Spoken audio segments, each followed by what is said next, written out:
Don't eat the Minnesota Blue. For a few years, there have been talks about lab-grown meat hitting the consumer market. I'm sure you've heard about it. Maybe you've seen some morning talk show hosts trying out a thinly sliced piece of meat for $2,000, saying it tastes just like the real thing. Maybe you've heard the many long talks on late-night radio where some fiery speaker tells you that you need to love beef to be a warm-blooded American. And hell, maybe you've had this discussion around the dinner table with friends and family. But that's all there. Spin to it, right? Well, not for me. I work with food administration on federal level, and my lab room meat was starting to become a topic. Half of the people I worked with were up a frenzy. There were so many quandaries that it was hard to wrap your head around with. Lab-grown meat have to be stored differently. How would we trace pathogens? As soon as you started to cut beneath the surface of the topic, you would run into a plethora of issues. Luckily, we didn't have a proper case until 2019, when we got a request to approve sales of commercial-grade lab-grown meat. It was the first of its kind, and we had to make up a lot of temporary regulations on the spot to cover it. For example, since there's no longer a need to catalog and register every single animals, we instead rely on thorough examination of the original donor animal, the patient zero from which the original meat protein originated. That first run was a Holstein cow. It looked exactly as you imagine when you hear the word cow. Black and white, large and hefty. It was sort of a trial run for the company as well as sort of small-scale production to see if they could bring it to market in a timely manner. Turns out they could by winter 2019. The first sponsor, Invisible Beef, was put to market in select delicacy in butcher aisles. I'm sure you saw a few influencers try it out. It was all the rage for about 2 weeks. Problem was, the demand would fluctuate too much and they never managed to set a price that would work long-term. They started too low and lost too many customers as they ramped up to market. We thought that would be that trend over, but they were just getting started. I was brought on board full-time when they dropped an approval request for a new line of lab for meat. This was not from a Holstein cow, but from a breed of cattle called the Minnesota Blue. Didn't look all that strange, though. It was slightly smaller than the average dairy cow and had a grayish-black coat. Sort of like a fair Murray gray. But something didn't look right on the nutrition reports. The fiber and protein count was significantly higher than the previous beef counterpart. There was a statistical increase in IRE and a different composition of vitamins. While these results can differ based on cattle breed and the individual used as a template, this particular specimen raised a few eyebrows. Not with my department, though. Most of them were excited to see advancements. Others would have their pockets lubricated a bit. I suspected they were a bit too eager to look the other way. The decision finally made its way down the line to my desk. I had to choose whether to investigate this further, dragging an open showcase into a lengthy debacle, or just put my stamp of approval on it. And man, do I wish I'd done the latter, as I was the one with the objections. I was also the one to head up the investigation. It was just supposed to be a double check of the nutritional readings and a physical checkup by a licensed veterinarian. But we immediately ran into roadblocks. Not only do they challenge our assumption at every turn, they drag the process out for weeks. Claims and counterclaims. I had to reaffirm my position half a dozen times over the course of 2 months before we were finally greenlit to finish our inspection. I took a company car and set out for rural Missouri in late May of 2020. I met up with Rich Anselmo, our trusted veterinarian, at his practice in Rochester. We kept heading west, past many apples and St. Cloud before we turned to the smaller roads. Apparently, the animals used in the Minnesota Blue Invisible Beef were local to an area not too far from the town of Tomskog, mostly known for production of aluminum sidings and novelty sunflowers. We arrived at the Long Horizons Ranch just past 5:30 p.m., reaching overhead to make sure it was an appropriate time and we'd gotten the go-ahead. It wasn't really meant to be an impromptu gotcha kind of meeting. After all, they couldn't shrink our tests. That being said, we knew that these people were inclined to make things difficult for us. They'd done so for months. We were greeted by 2 men, none of which looked like they belonged on ranch. I couldn't help but to take notice of their polished shoes, for example. They offered to show us around briefly and took us to see the specimen. But before that, they wanted a short discussion with each of us in private. I wasn't enthused by the idea, but I knew I could trust Rich to keep his integrity. I'd asked for him specifically. We worked together a handful of times in the past. There were a few vague offers on the table, all in the spirit of making things easy and cooperating to a greater extent. Nothing explicit and no money exchanging hands. But it was clear to me that these men were looking for shortcuts. Even now, they didn't want us to go through with this. We were finally taken to see the specimen from which the animal protein had been gathered from. There was nothing peculiar about this cow. It was just one of many. They didn't have a name for just a designation and a code which was given free rein to take whatever samples he needed, all under strict supervision. "There will be slight variations," said one of the men. "You have to account for that, of course," said Rich. "But we have to start with the assumption that this is the same animal." "Are you claiming it isn't?" "We're not claiming anything," I added. In the tests, which proceeded with a general checkup, as well as blood and mucus samples. But even now, I could tell they were reluctant. The two men were pacing back and forth, and neither were particularly talkative. Once finished, we made our way back to the car, thanked our hosts and told them we'd get back to them as soon as we had the results. There was little to no answer. These people knew the results wouldn't be great. I could tell there was an uncertainty in the air, and that's usually something that only comes up when there's something to hide. Much like expected, Rich came to the same conclusion that I did. After performing a few tests and measuring their results, given it was clear that whatever nutritional values they claimed was nowhere near what we produced from the samples taken, meaning that either the nutritional values recorded or falsified, or we hadn't met the Real Minnesota Blue Wall. My colleagues weren't particularly enthused about the prospect. They could no longer deny that we had to investigate further. My boss brought it up with the company in question, and after a lengthy debate, I was called in for a private discussion. It was me, my boss, and 3 lawyers in a small meeting room, no windows. I was given 3 non-disclosure agreements to review and sign, all of which had been cleared by our internal lawyer team ahead of time. So, yeah, I signed it, and here I am breaking it. It was disclosed that the animal we tested had accidentally been the wrong one. And then no further inquiries I was to be made.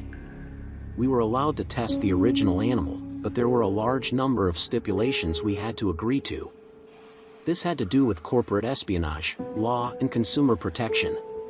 That's what they said. At least. It was July 2020 when Rich and I went back to rural Minnesota to test the real Minnesota Blue. This time we weren't heading to a ranch. Instead, we were following dirt roads into the middle of nowhere, passing burned-out cars and collapsed chutes along the way. As we passed an abandoned scrapyard, we noticed an old warehouse in the distance that was our destination. It was strange to see no less than 6 brand-new BMWs parked outside a place that could be knocked over by a stiff breeze. I saw sheets of corrugated metal, barely holding onto rusting screws, giving off a creaking complaint with every movement. I felt like I needed a tetanus shot just for looking at it. We were greeted by armed guards, a company veterinarian, and no less than 4 corporate lawyers. We were double-checked for recording devices, scanned for bugs, and all our testing equipment was screened by hand. All of it without exchanging a single word or pleasantry. You are only allowed to take the necessary samples. One of the lawyers reiterated, as we entered the building, there will be no physical examination. That's preposterous, chuckled Rick. How can we not be allowed to? We have been ordered to comply with providing access, but there is no requirement of a visual or hands-on inspection. But lawyer continued, you will be given minimum access as pertained to your inspection requirements. You can't be serious. We were shown into a room in the far back of the facility. We were given some custom testing equipment, long handles and tubes made to take samples from a distance. Meanwhile, I could see the guards prepping an area ahead of us. You have 1 hour to take whatever samples you need. He explained. The lights will be off. So I'm just to poke around in the dark and hope I find what I need. It's that or nothing. As they squabbled, I could see it in the distance. A 7-foot-tall metal cage reinforced with steel cables. While the armed guards were inspecting it, poking and prying against the metal. Someone tapped my arm, handing me a poncho to make sure you can. No one wanted hair samples. One of the lawyers explained. Do you have any questions? I just shook my head. I was still trying to process what we were doing there. There was no reason to trap a cow in a 7-foot-tall metal box. Ergo, one could easily draw the conclusion that there was no cow involved at all. That would explain the nutritional values. But then what the hell? Where was looking at the turn down the lights and lead us inside? All doors and windows were blocked off, leaving us in a completely dark room. Rich fumbled about with his tools, sighing as he dropped something on the ground. Don't step on that, he sighed. Whatever it is, we made our way to the cage. Listening intently to whatever was moving inside, I could hear his little shuffling noises as it adjusted. But he was quiet. A coward. Who's that in? Make a lot of noise against creaking metal flooring. But this was almost soundless. Just a light shuffle. You hear that? Rich asked. There was a smattering against the side of the cage as something inside moved. It took me a few seconds to realize just how tall this thing was. We were talking at least 6 feet, 6 inches, or 6 feet 7 inches. If brushed against the side of the cage as it moved. And what we were hearing was these incredibly thick hairs. This wasn't the coat of an ordinary cow. It sounded almost like metal wiring reaching sore of the equipment at the side of the cage and clutched the handle. It was just a quick pinch, but the reaction from the creature inside was enough to make the entire control. I could hear it shuffling around, scrambling to reposition, and it hit me just how big it really was. Furthermore, there was something off about the way it moved. It was too quick for a bovine. Let's just finish up and go, whispered Rich. This isn't safe. Looked pretty safe to me, I said. It's welded shut. This is not a freaking cow, which wheezed. I'm counting at least 6 goddamn legs. Reach. Switch to his equipment and give it one more go. He inserted the tube, squeezed the handle, and this time there was a much more noticeable reaction. Reach must have hit it somewhere sensitive. It exploded into movement, rocking the cage as the weight shifted. I could hear tapping of what sounded like claws as the entire cage started to tilt. It was climbing the walls. We stepped back and I tapped the door. We're done, I called out. Open up the cage frog again. Now, with a rhythmic thumping noise like an engine trying to start, deep pop-like noises, some kind of communicative click. As the door swung open, 2 armed guards pulled us out and closed the door behind us. I only got a glimpse of what looked like coarse hairs poking out the side of the cage. Our ponchos were taken away and Richie's samples were sealed and labeled. We were hosed off with pressurized air in our hands, checked for sauce or cots. Once we were cleared, they immediately started ushering us out the building. I could hear the cage still moving in the background. Whatever was in there was angry. We have 3 vials of blood, all black as well. They were labeled and timed, but that was all there was to it, which wasn't allowed any other kind of sample or examination, just blood. He protested all the way to the car as we stepped back outside. We all stopped. There was the creating sound of metal being bent out of shape, and we all just listened for a second. Then they all exploded into action. We were pushed back into our car and the armed guards pulled out their handguns. They were yelling at us to leave, to get back and to not stop until we hit the highway. Some were running inside. Others sitting outside. One of the lawyers hid in the back seat of one of the BMW. I took their advice, got in our car and stepped on the gas. But we didn't get far. As soon as we were about to turn off the dirt roads, we were blocked by a set of cars coming the other way. People were screaming into their earpieces, barking and accepting orders to the left and right. A few cars pushed past us while some stayed behind to make sure we complied. Rich had to hand over the samples with a handgun pointed at his face. We were asked to step out of the car as they started to blast it with a sour-smelling chemical. The samples were placed into a box and sealed with a silicone gel. We were given specific instructions not to break the seal until at least 12 hours had passed, which was firing questions on all cylinders. But there were no answers. I was less inclined to make a fuss. These people were armed and obviously agitated. Once we were free to go, I went straight to the highway. I didn't stop until maybe 20 minutes later at a gas station to collect my thoughts. I stopped to have a sandwich and a Coke while Rich made some calls to the higher-ups. He tried to explain that we had no way gotten enough information to make an informed decision, but apparently this was as good as it was going to get. There had been some kind of agreement behind closed doors, and this was all we had to work with. 3 vials of blood from the original Minnesota Blue Terry cow. I sat in the driver's seat, checking out the sealed box while Rich was going off on my supervisor over the file side. There were a lot of colorful words being thrown around. I was mostly surprised that someone was there to pick up at all. We were pretty strict about not talking shop after hours. This was a bit of a special case, though. The sun had started to set and we were both feeling the adrenaline running out as Rich got back in the car and I took a deep breath. We decided to call it a day. I'd drop him off at his practice and that would be that. Except for one thing. It seemed that the seal in the box was broken. It was evident when we tilted the side of it. We could see little black bubbles forming at the edge of the silicone seal. One of the files must have broken. Rich covered on his hands, staining them like a fix said. We put the box in a plastic bag while he headed to the bathroom to clean up.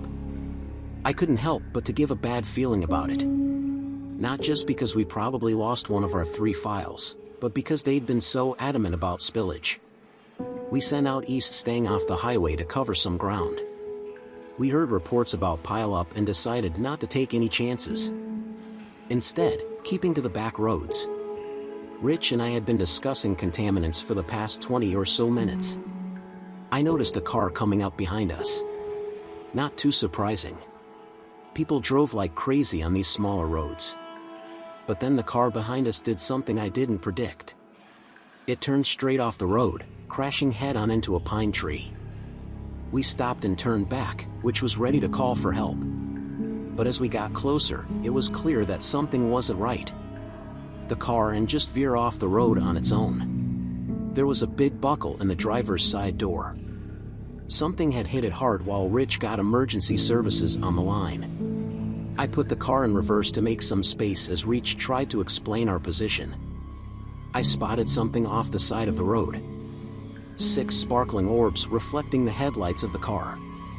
It was coming right at us. It's hard to explain the force that came upon us. It was fast enough to flip the car over completely, but I could tell they could have done far worse if it had hit us just a bit different. In nothing but a heartbeat. I was covering class. Rich smacked his head into the dashboard, possibly breaking his nose. It was so fast. I didn't have the time to reflect. I went into this sort of instant animalistic panic. I barely even understood what happened until I saw a long insectoid appendage reach through the crack in the windshield, grasping at me with coarse spike-like hair. I only saw parts of it in the line of the dying car. 6, maybe 8 legs all covered in rough hairs that seemed to breathe with the rest of the body. Some kind of leather skin, thorax, and an almost completely spherical head with 6 front-facing eyes. As I crawled into the back of the car and out through the broken rear window, Rick scrambled to get out through the passenger side door. He couldn't get the door to move. I had to come up the side and pull him through the window. We were both cut and bleeding. I could hear the emergency operator calling out through reach. His phone still left somewhere in the car. The people we pulled over to help with unconscious or barely moving that from a crash was a lot worse than the sideswipe we got. And the creature made this strange, deep rumble like an abyssal purr. It crawled across the wreckage with nothing but little tapping noises, using its appendages to grab and squeeze as the silhouette loomed over us. I froze. Every nerve in my body screamed at me to run, but I couldn't get my mind to cooperate. "Richard," I just stood there watching the creature unfold to its full-size bones and joints snapping like unmade origami. The thing was easily larger than the car as the headlights of the car flickered. I watched the thing move as by a strobe light. Slowly, it reached inside the car and brought the sealed box of blood samples. I could see the black eyes reflected me as if trying to understand as it sniffed the air clutching the box to its chest. It looked rich, then back at me, as if teaching a response. I couldn't breathe. It could easily reach me in a single bound if it wanted to. A crawl escaped it, slowly shaping into a word mine. And with that, it retreated into the woods.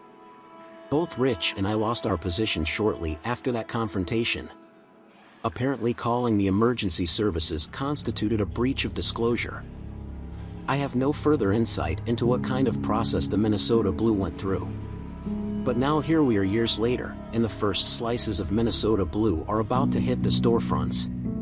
Most of it isn't even marketed as lab-grown meat. And from what I've seen, it has been rebranded into about 12 different kinds of high-end meats, mostly sold to delicatessens and charcuterie across the higher end of the social spectrum. What bothers me is not the technology itself, but exactly what we're putting into our bodies. There was no way for me and Rich to make any kind of meaningful research into the Minnesota Blue. To this day, I'm trying to convince myself that I didn't hear the damn thing talk. But I know what I heard, and I can never unhear it. That thing was as monstrous as it was curious. I think you've managed to track the blood set of the samples for literal miles, perhaps by some sort of chemical reaction. Either that or they managed to catch a whiff of Rich and I. But it was strange to hear something so intelligent and powerful track us down, only to take back something that I thought smelled nice. This holiday season, make sure to double-check what exactly you're ordering. If something seems suspiciously cheap or if there's something marketed as high-protein meat, snacks of uncertain origin, just be aware. I know I'll be.